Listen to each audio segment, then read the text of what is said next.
Shalom. This is your brother Yonathan. First and foremost, I want to give all praises to the Most High, Yahweh, Bahashem, Yahushai, Bahashem, Rakar Kadash. I want to give double honors to the apostles and the elders of Great Millstone. And I want to say shalom to all the brothers and, of course, the few sisters who are pursuing this truth in sincerity. All right? May the blessing of election be upon your house. This is episode 1 of the attributes of true men and men being groomed to rule. Okay? First precept I want to read to you, okay, as a disclaimer, because we know that the beginning of any of the knowledge or the attributes that are added unto us starts with this. So let's go to Psalms 111 and verse 10. It says, the fear of the Lord, all caps Yahweh, is the beginning of wisdom. If you don't fear the Lord, then you don't even really step into a spiritual wisdom. You have access to none of the intangibles that it takes to be groomed to be a man of the Lord, you know, and a future ruler of the earth. Okay? Again, from the top, the fear of the Lord is the beginning of wisdom. A good understanding have all they that do his commandments. His praise endureth forever. Because then, once you have the fear of the Lord and you seek to please him and offend less, you learn to decipher between right and wrong. And as you're deciphering between right and wrong, you start to see, you know, the nuances of even why the Lord gave us these instructions. The wickedness they can lead to if they're broken. All right, the intangibles for the position we're auditioning for, which is kingship and godhood, are drilled into everyone who is chosen and called. And the drilling is by trial of fire. And that fire is the fire of adversity. So let's go to Sirach 2 and verse 1. All right, it reads, my son, if thou come to serve the Lord, prepare thy soul for temptation, the straight gate. And that's Strait. The straight gate, meaning a position of difficulty. So this is what the Lord is telling you. If you're going to come to serve him, prepare yourself for a position of difficulty. It's a rite of passage. Okay? Set thy heart aright and constantly endure. So he's putting you through this trial by fire so that you build up a callous to affliction, that you day by day you learn to what? Overcome death. That's what this walk is about for us. We're overcoming death every day. Okay? Set thy heart aright and constantly endure. Endurance is the attribute that we're going to focus on and key in on today in this lesson. And make not haste in the time of trouble. Verse 3. Cleave unto him and depart not away, that thou mayest be increased at thy last end. If you stay the course, endure the temptation, the straight gate, a reward is at the end of that. Verse 4, whatsoever is brought upon thee, take cheerfully. And a great precept you compare this with Sirach 2 and 4 is Philippians 4, starting at verse 10 and on down.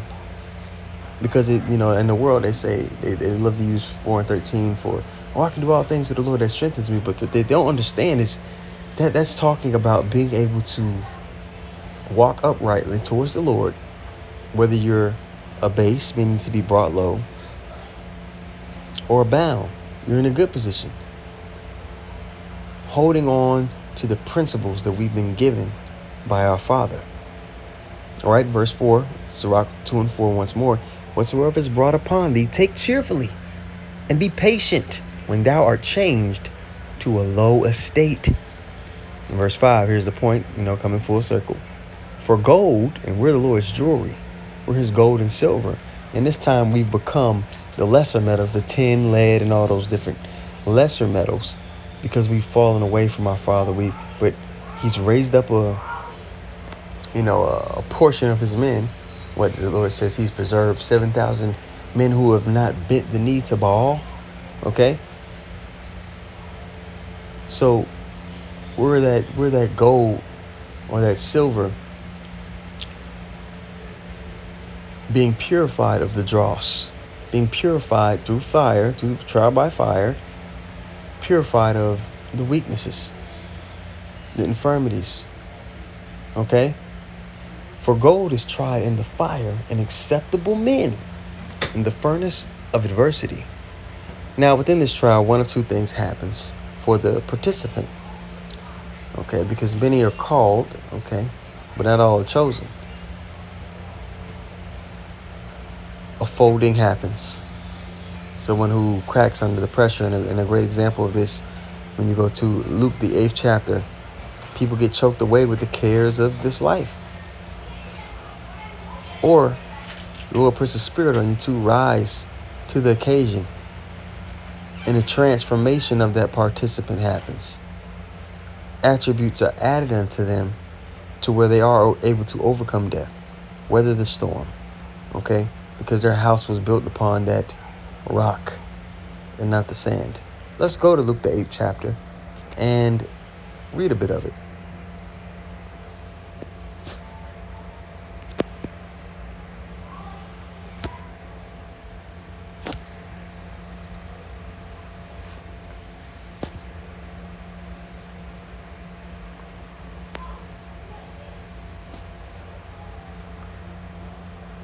So this is the seed parable here, all right?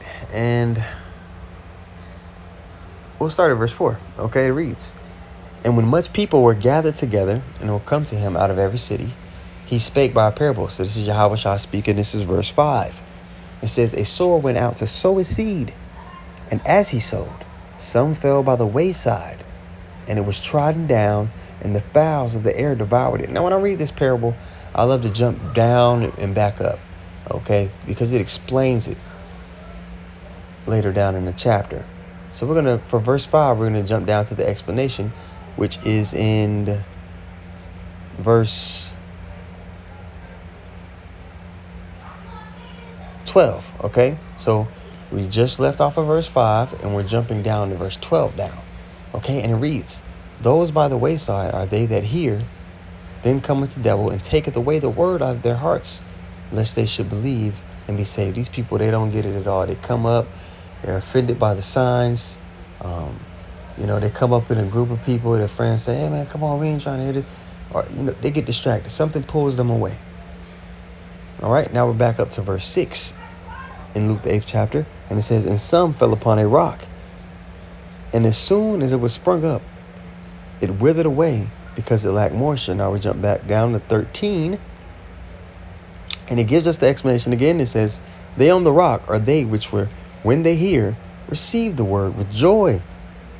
And these have no root, which for a while believe, and in time of temptation," and we have to prepare ourselves for temptation, right?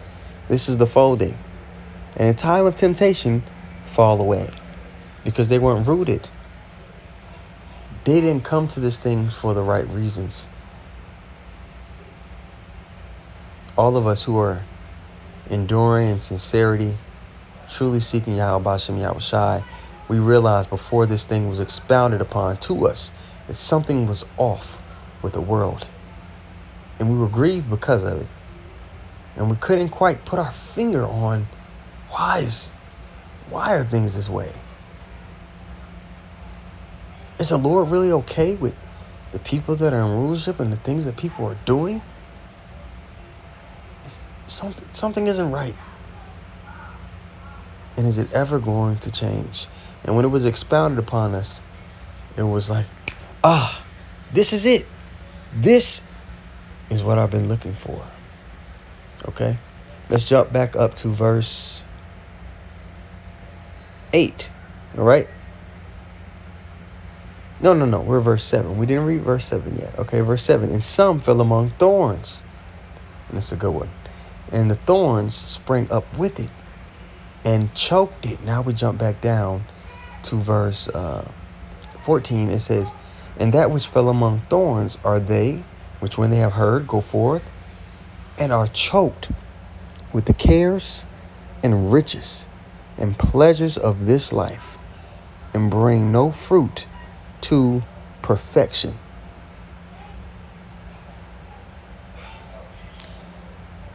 They're choked away with the cares of this life. They value what they see right now. They value this kingdom, carnal things, more than the kingdom to come. And that is a direct correlation with a lack of faith. And without faith, you cannot please Yahweh Ba'ashem Yahushai. All right, now let's read verse 8. Okay, it reads, "And other fell on good ground, and sprang up and bare fruit 100-fold. When he had said these things, he cried, He that hath ears to hear, let him hear." Now we jump back down, and this is a lot we want to be a part of. Okay, verse 15. "But that on good ground are they which in honest and good heart, having heard the word, keep it, and bring forth fruit with patience." So the Lord put a man in a position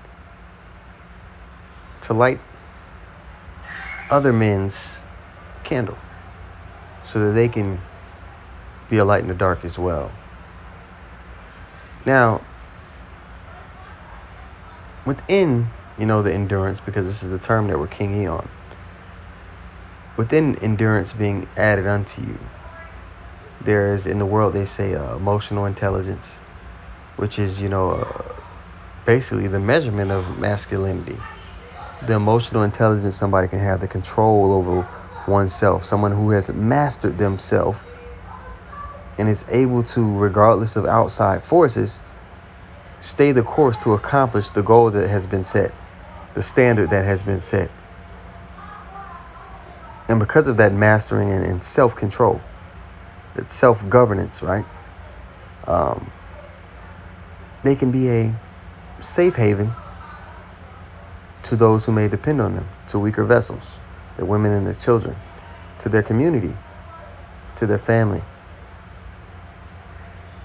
In the men of the Lord, especially in the time of Jacob's trouble, this time to come, which is going to pop off in moments, are going to be hiding places from the wind, hiding places from the destruction, as the scriptures say, because the attribute of quote unquote emotional control, emotional intelligence, whatever you want to call it, that attribute has been added unto them in a big portion, in a spiritual portion, in a divine portion. So in turn, they'll be able to make the right judgment calls, regardless of the pressure, regardless of the scenarios that play out. The Lord is going to be with them to have the discernment, to have the foresight, to have the endurance to weather what might ever come their way so that they don't fold.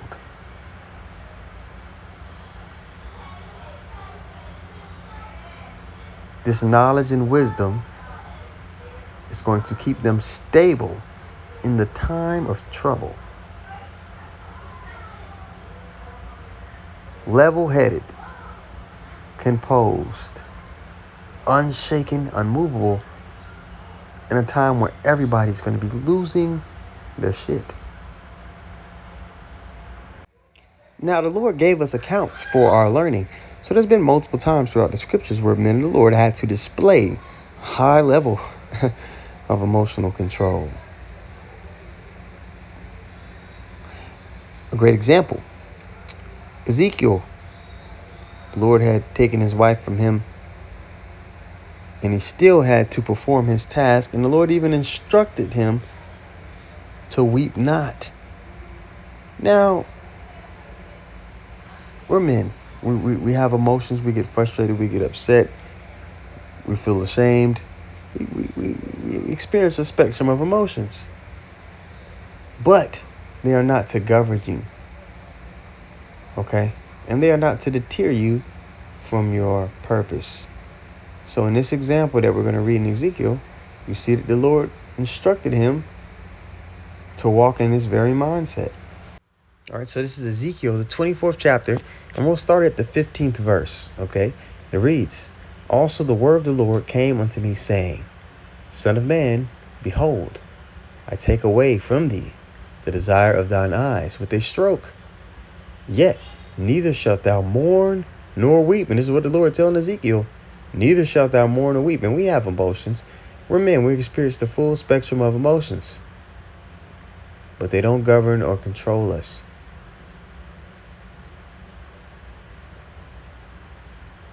we're able to walk uprightly towards our purpose, despite outside afflictions, things that we can't control.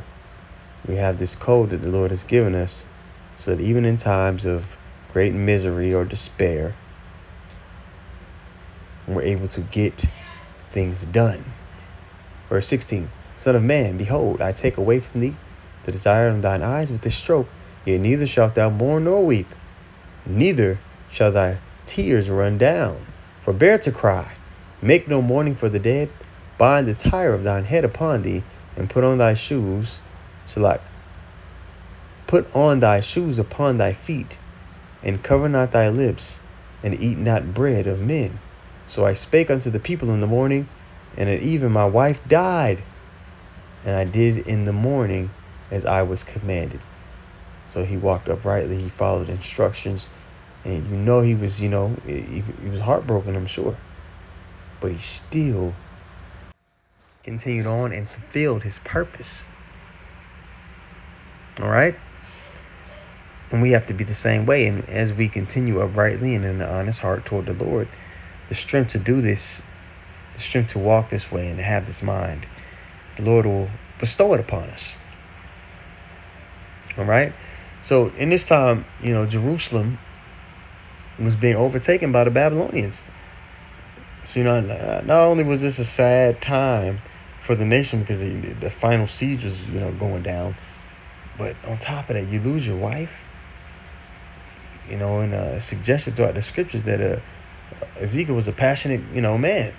So, I'm sure, he had great love for his woman. But at the end of the day, it's a condition of the battle. We're going to lose people. We're going to lose things. And as you learn more and more in the scriptures, you realize that death is such a final thing anyway. It doesn't make it suck any less, but it's not so final. Your perspective on it changes. So this is one example. When there are many examples of men of the Lord having to have that emotional control, to have that stability, right? In the face of affliction and endure. And it'd be wonderful if the brothers that do hear this lesson, man, you bring up account of another one of those examples. Okay? And a beautiful chapter to go to pick one of those examples. You can go to 1 Maccabees 2 and start at verse 50 on down. Okay? It lists off all the different accounts for our learning. So, but this was episode 1, man. Lord willing, you got something from it. Okay? And it was edifying. With that being said, I'm going to give all praises once more to Yahweh, Bahashem, Yahushai, Bahashem, Rakakadash. I want to give double honors to the apostles and the elders of Great Millstone. And I want to say shalom to all the brothers and, of course, the few sisters who are pursuing this truth in sincerity. All right? May the blessing of election be upon your house. Shalom.